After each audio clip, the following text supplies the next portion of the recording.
तो रण मतलब क्या होता है गुरुजी? लड़ाई हुए, तो लड़ाई में बख्तर पहने जाते हैं कि नहीं पहने जाते? बिल्कुल सही बात है, तो लड़ाई में बख्तर पहने जाते हैं। रणथंभौर के किले के बारे में कहा था इन्होंने, ये बहुत बढ़िया क्वेश्चन है, आप लोगों को याद रखना है कि रणथंभौर किले के बारे में कई बार बच्चों को याद ही नहीं रहता, वो कुंभलगढ़ करके आ जाता है, ऐसा थोड़ा कई बार होता है कि वो भी सामरिक दृष्टि से था। रणथंभौर बख्तर बंद, बख्तर कब पहने जाते हैं? रण के टाइम में। रण का मतलब क्या होता है? युद्ध। ये सवाई माधोपुर वाला किला रणथंभौर हो गया। कुंभलगढ़ वाला तो अभी आया था कि सबसे ऊंचा किला, सबसे ऊंचा किला जहां पर ऊंचे भाग को राजप्रसाद के लिए रखा गया था, अभी फर्स्ट ग्रेड के अंदर पूछा गया था, कुंभलगढ़ के बारे में आया था।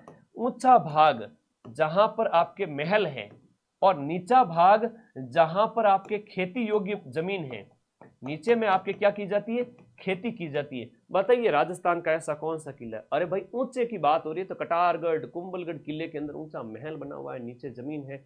ऊंचे देखने पर ऐसा लगता है कि पगड़ी नीचे गिर जाएगी, अबुल फजल ने इसके लिए कहा था। पगड़ी नीचे गिर जाने का कथन इसके संबंध में है कि कुंभाराम नाम का आदमी था जिसकी पगड़ी गिर गई, तो पगड़ी गिर जाए तो ये अबुल फजल ने कहा था इसके संबंध में। तो ये भी आपको यहां याद रखना है कि अबुल फजल ने पगड़ी गिर जाए किसके संबंध का? इतना ऊंचा मत देखो कि पगड़ी ही गिर जाए, क्या अगर कोई व्यक्ति नीचे खड़े होकर ऊपर देखेगा तो उसकी पगड़ी गिर जाएगी, ये अबुल फजल ने इसके लिए कहा था। ये बख्तर बंद है वो रणथंभौर के लिए कहा था। छोटे छोटे सिंपल सिंपल क्वेश्चन आएंगे। 55,000 सीटें हैं, हर घर में चिराग जलेगा, तुम्हारे मम्मी पापा खुश होने वाला है कि मेरा बेटा मेरा बेटी नौकरी लग गया, उनका सीना गर्व से चौड़ा हो जाएगा और उनकी उम्र बढ़ जाएगी 10 साल। जो 70 साल 75 साल होने वाली तो 85-90 साल हो जाएगी, सिर्फ तुम्हारी वजह से। तो अपने इस चैनल को सब्सक्राइब करके जुड़ जाओ, परमानेंट ऐसी क्लासें दूंगा परमानेंट आप लोगों को। ये थोड़ा मैंने 10 दिन गैप ले लिया था, अब अगली बार हर 5 दिन के अंदर ऐसी क्लास मिल जाएगी तुम्हें। जोधपुर के निकट आपका ओशिया के जो मंदिर है ना, उनका जो ग्रुप है वो किसकी देन है? प्रतिहारों ने ओशिया के मंदिर बनाए। ओशिया आपका जोधपुर जिले के अंदर पड़ता है।